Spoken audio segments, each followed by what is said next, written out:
तो जैसे कि हमने लास्ट एपिसोड के अंदर देखा था, जो मिंग के फादर और मदर होते हैं वो उसके लिए केक लेकर आते हैं और उसे बोलते हैं कि जन्मदिन मुबारक हो। ये केक जो था वो हमने स्पेशली तुम्हारे लिए ही बनाया था। और अब उस केक को देखते के साथ ही जो मिंग होती है वो भी बहुत ज़्यादा खुश हो जाती है और हम देखते हैं कि खुशी के मारे उसकी आंखों में भी आंसू आने लगते हैं। जिसके बाद अब हमारा व्यू जो होता है वो लॉन्ग रिवर ऑफ टाइम का जो ब्रोकन वर्ल्ड होता है उसके अंदर आ जाता है।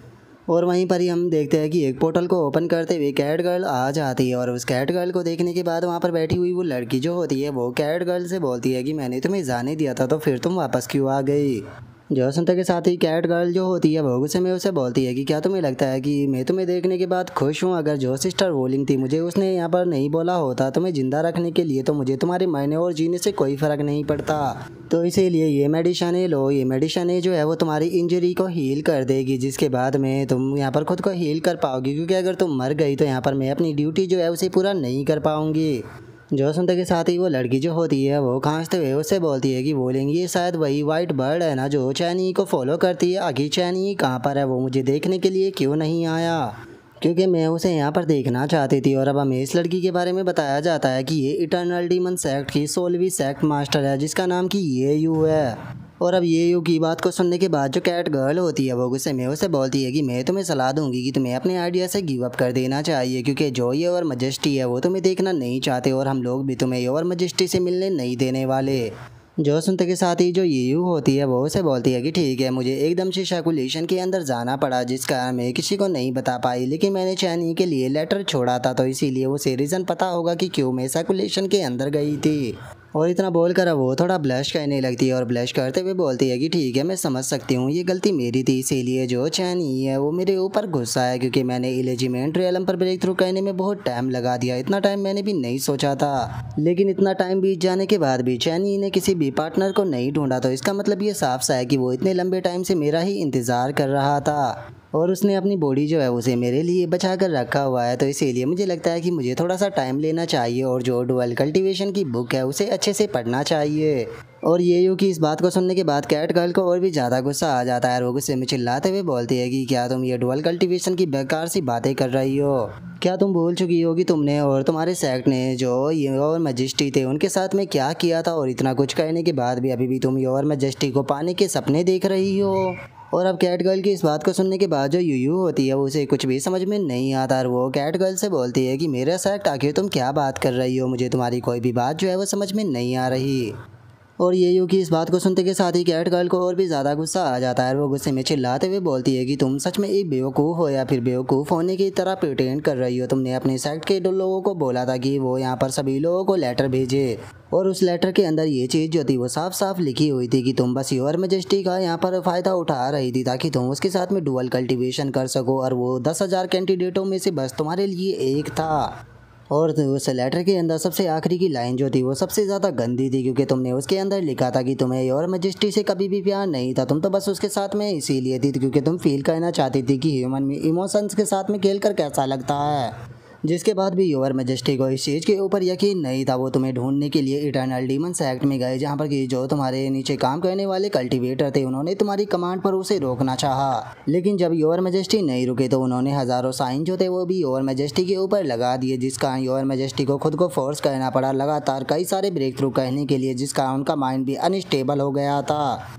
और ऐसा पहली बार था जब योर मैजेस्टी जो थे वो इतने सालों में पहली बार मौत के इतनी ज़्यादा करीब पहुंच गए थे। अगर उस टाइम पर ब्रदर गाओजी ने योर मैजेस्टी को गार्ड नहीं किया होता तो जो योर मैजेस्टी थे वो तुम्हारे लोगों के कारण उस टाइम पर मारे जाते। और अगर बात की जाए तुम्हारे इटर्नल डीमन सेक्ट की तो हर 10 साल बाद तुम्हारा इटर्नल डीमन सेक्ट जो है वो यहाँ पर पावरफुल मेल ग्रुप डीमन जो है उन्हें तुम्हारे लिए सेक्ट के अंदर रिक्रूट करता है, और जो भी सेक्ट के अंदर तुम्हारा मेल फेवरेट होता है उसके पावर और स्टेटस को तुम बहुत ही ज़्यादा बढ़वा देती हो। और ये सीक्रेट जो है वो अब पूरे वर्ल्ड के अंदर किसी से भी छुपा नहीं रहा है। लेकिन जरा तुम्हें देखो तो अब तुम यहाँ पर किस तरह के ड्रामे को कर रही हो। तुम बता रही हो कि तुम शैकुलेशन के अंदर थी और तुम शैकुलेशन के बाहर से अगर योर मैजेस्टी को देखना चाहती हो, क्या तुम्हें लगता है कि हम तुम्हारी बात के ऊपर यकीन करेंगे। और इतना बोलते के साथ ही कैट गर्ल जो होती है वो एकदम से जो ये यू होती है उसके पेट के ऊपर अपने हाथ को रख देती है, जो देखने के बाद ये यू जो होती है वो कैट गर्ल के हाथ को पकड़ते हुए बोलती है कि तुम क्या कहना चाह रही हो। और ये यू के इतना बोलते के साथ ही कैट गर्ल जो होती है वो एकदम से बहुत ही ज़्यादा शौक हो जाती है और वो शौक होते हुए ये यू से बोलती है कि आखिर ऐसा कैसे हो सकता है, तुम बिच कहीं की अभी तक भी वर्जिन कैसे हो सकती हो।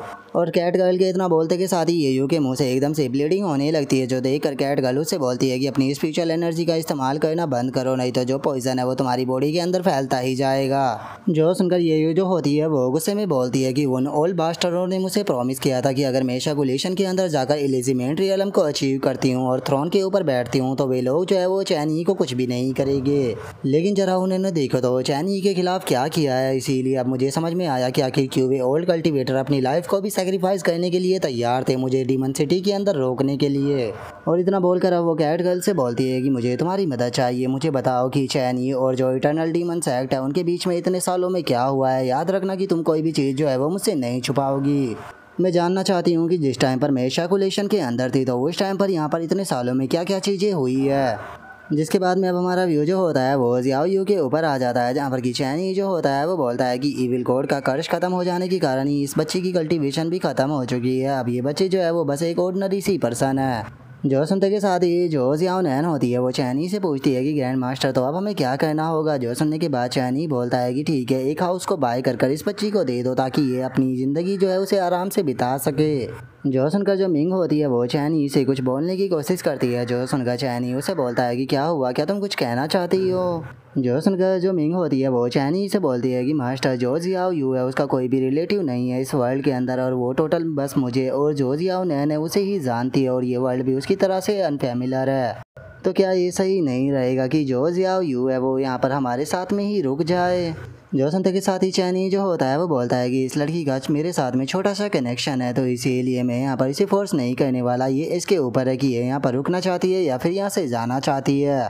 जो सुनते के साथ ही जो मिंग होती है वो थोड़ी सी उदास हो जाती है और उदास होते हुए बोलती है कि इसका मतलब हम कुछ भी नहीं कर सकते हैं। लेकिन तभी जियाओ नैन जो होती है वो आकर उसे गले लगा लेती है और उसे गले लगाते हुए बोलती है कि तुम ये क्या बकवास कर रही हो। ग्रैंड मास्टर के कहने का मतलब ये है कि वे एग्री है, क्योंकि अगर ग्रैंड मास्टर ने किसी चीज़ के लिए ना नहीं बोला तो उसका मतलब यही होता है कि वो उस चीज़ के लिए एग्री कर रहे हैं।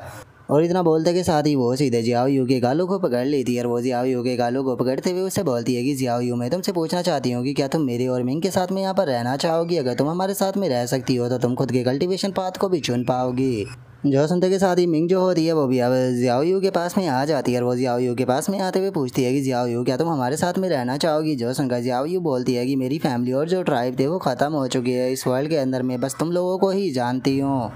तो इसीलिए मैं तुम दोनों के साथ में जो है वो यहीं पर ही रुकना ज़रूर चाहूँगी। जो सुनते के साथ ही अब जो मिंग होती है वो खड़ी हो जाती है और वो जियाओ यू से बोलती है कि ठीक है जियाओ यू, मुझे बताओ कि क्या तुम मेरा डिसाइपल बनना चाहोगी। वैसे तो मैं खुद भी अभी नहीं हूँ और मैंने जो टॉयज़म है उसे अभी प्रैक्टिस करना स्टार्ट किया है और मैं जियाओ नान की तरह ना तो स्मार्ट हूँ और ना ही मास्टर की तरह स्ट्रॉन्ग, लेकिन उसके बाद भी मैं तुमसे वादा करती हूँ कि जब तक मैं यहाँ पर मौजूद हूँ तब तक मैं तुम्हें प्रोटेक्ट करूँगी, और चाहे वो इविल कोड दोबारा से क्यों ना आ जाए लेकिन मैं तुम्हें चोट पहुँचाने नहीं दूँगी। जो सुनते के साथ ही जियाओ यू जो होती है वो भी ओके बोलकर मिंग के गले लग जाती है। जो देखकर मिंग उससे बोलती है कि ठीक है, तो फिर आज से मैं तुम्हारी मास्टर हूँ। और उसके इतना बोलते के साथ ही अब हमारा व्यू जो होता है वो उस पैलेस के बाहर आ जाता है, जहाँ पर कि सभी लोग जो होते हैं वो आसमान की तरफ देख रहे होते हैं और शौक होकर बोलते हैं कि आखिर ये क्या है, क्या किसी प्रकार के एलियन ने यहाँ पर अटैक कर दिया। और उनके इतना बोलते के साथ ही हम देखते हैं कि वहाँ पर एक बहुत ही बड़ी शिप जो होती है वह आ जाती है, जिसे के अंदर से एक मैसेज सुनाई देता है जो कि बोलता है कि इमरजेंसी नोटिस, किसी को भी पैनिक होने की कोई ज़रूरत नहीं है क्योंकि हमारे साथ में इस वर्ल्ड की अलायंस है। और उनके इतना बोलते के साथ ही जियाओ नैन जो होती है वो बोलती है कि बाहर से काफ़ी ज़्यादा शोर आ रहा है। जो सुनने के बाद जो मोरोंग होती है वो बोलती है कि मुझे याद है जो बड़ी फ्लावर थी उसने कहा था कि वो यहाँ पर आने वाली है। और उसके इतना बोलते के साथ ही हम देखते हैं कि जो चैनी होता है वो भी बाहर आ जाता है और जियाओ सी जो होती है वो उस स्पिरिट बोट को देखते हुए बोलती है कि मास्टर, क्या ये वही स्पिरिट बोट है जिससे कि आपने किन जियाओ को बनाने के लिए बोला था। सच में ये तो काफ़ी ज़्यादा बेहतरीन है। और उसके इतना बोलते के साथ ही हम देखते हैं कि स्पिरिट बोट के अंदर से एकदम से एक एनर्जी निकलती है जो कि सीधे आकर ज़मीन पर टकराती है, जिसके अंदर से अब चैन किंग जो होती है वो निकल कर बाहर आने लगती है और वो बाहर आते हुए बोलती है कि किन जियाओ, आखिर ये क्या हो रहा है। जैसे ही हम लोग पोर्टल के अंदर से बाहर आए तो चारों तरफ इतना धुआं क्यों फैल गया। जो सुनकर किन जियाओ माफ़ी मांगते हुए बोलती है कि सीनियर सिस्टम, मुझे माफ़ कर देना, टाइम काफ़ी ज़्यादा कम था तो इसीलिए मैं जो लैंडिंग डिवाइस थी उसे अच्छे से एडजस्ट नहीं कर पाई। और इतना बोलते के साथ ही हम देखते हैं कि वहाँ पर चैन किंग, किन फैन और जो किन जियान होती है वे तीनों आ जाती है और तीनों आकर चैन ई को खुश होते हुए देखते हुए बोलती है कि मास्टर, काफ़ी लंबा टाइम हो गया जब से हम लोग नहीं मिले। जो सुनते के साथ ही चैनी जो होता है वो बोलता है कि चलो काफ़ी अच्छी बात है कि तुम यहाँ पर आ गए। तभी जियाओशी जो होती है वो हंसते हुए बोलती है कि आखिर वो लिटिल फोर कहाँ पर है, मैंने उसे काफ़ी ज़्यादा मिस किया, वो दिखाई नहीं दे रही। और उसके इतना बोलते के साथ ही हम देखते हैं कि बाइकिंग जो होती है वो अपने प्यारे से फॉक्स वाले रूप में वहाँ पर आने लगती है। आते हुए बोलती है कि मास्टर मैं यहाँ पर हूँ। और इतना बोलकर बाइकिंग जो होती है वो सीधे आकर चैनी के मुंह से चिपक जाती है और उसे चिपकते हुए बोलती है कि मास्टर मैंने आपको बहुत ज़्यादा मिस किया। और अब बाइकिंग के इतना बोलते के साथ ही हमारा आज का एपिसोड जो है वो यहीं पर ही कंप्लीट हो जाता है। तो नेक्स्ट एपिसोड के अंदर देखेंगे कि आगे क्या होता है। अगर आप लोगों को वीडियो अच्छी लगी हो तो लाइक करना, चैनल को सब्सक्राइब करना। मैं मिलता हूँ नेक्स्ट एपिसोड में, तब तक के लिए बाय बाय गाइस।